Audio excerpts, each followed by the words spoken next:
And we're going to do something a little bit not different, but this is something I've been asking everybody in my group, the different things they would like for me to go over. And this one came up several times. So I'm just going to go ahead and just get right in there and go after it. I also wish it was a subject I didn't know as well as I do, but it definitely is, and it is anxiety. And I just want to give it to you in plain English, okay? Now, there's a lot to it, so let's just get it going. The first thing, what is it? So I got my little notes again.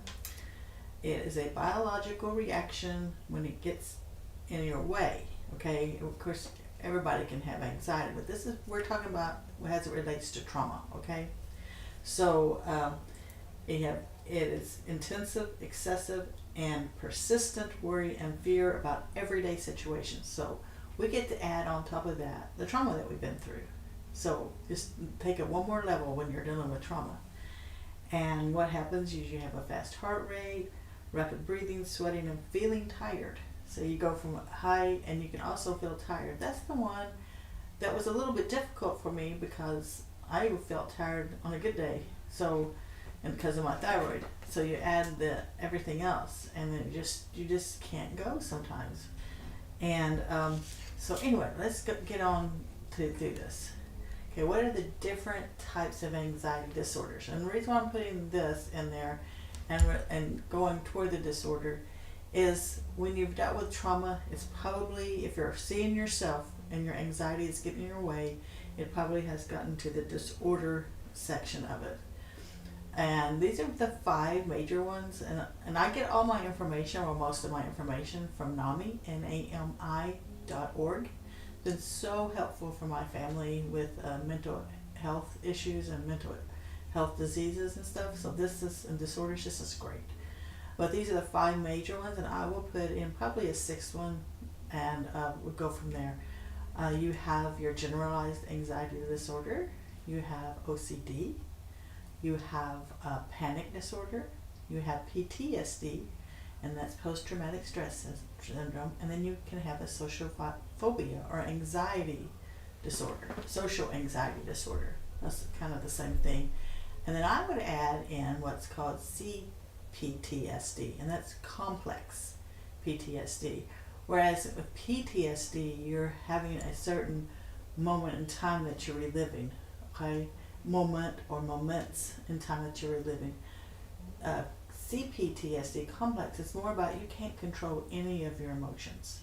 They're just out of whack. So that's the little bit of difference. And then let's go on. I'm sorry, this is going to be fast because I still don't want to have too long of a video. What are these symptoms? You're going to have 2 different sets of symptoms. You're going to have emotional, which will be feelings of apprehension and dread, and feeling tense or jumpy, and restlessness or irritability, and you're always anticipating the worst of everything, okay? You have a situation in day to day, and all you can do is just go straight to the worst. And then you'll have your physical ones, and we kind of went over those a second ago, but that's the shortness of breath, the rapid breathing, the pounding and racing heart, things like that. Sweating, tremors, gosh, you just keep going on and on and on. Then you have headaches also, and you can have fatigue, as I said. And then when it gets really bad, for me, you can have nausea, or you could have a lot of trips to the bathroom, not just diarrhea, but urination. So you're gotta remember these things. These are actual physical symptoms. And so how do we deal with it? Now I'm going to go, there's tons and tons and tons and tons, but I'm just going to go through a little bit, and I've got my notes on this one too. First and foremost, the one that helps me the most personally is breathing. Paranama breathing. I've probably said that so wrong, but it is, I'll put a link, I think I have before, but you breathe in and you hold and then you breathe out. The breathing in, most of the time, is 4 seconds. You hold, that could be 2 to 4 seconds, could be longer, and then you let out. That one's going to take you longer. If you did 4 seconds in, you're going to do 8 seconds out. So you're having to control it. And then, oh, here's a good one. You just smell lavender. That one has been tried and true. It's been tested. It is for real. I'll put a link in the comments to the one that we had a basket. I do have a basket for the oils that you can go straight to and just order. Now I use Young Living because I love their seed to seal. But if you do get an oil, make sure that it's a true oil, not a lot of fillers in it. That's not going to help you any. In fact, it could hurt. So nothing from Walmart, let's put it that way. And then if you could just focus on an object, that helps a lot too. And that kind of goes into this next one. I'm sure some of you have heard this, the 5, 4, 3, 2, 1 method. That is, focus on 5 objects. Let's see what's the rest of it. 4 distinct sounds. Touch 3 objects.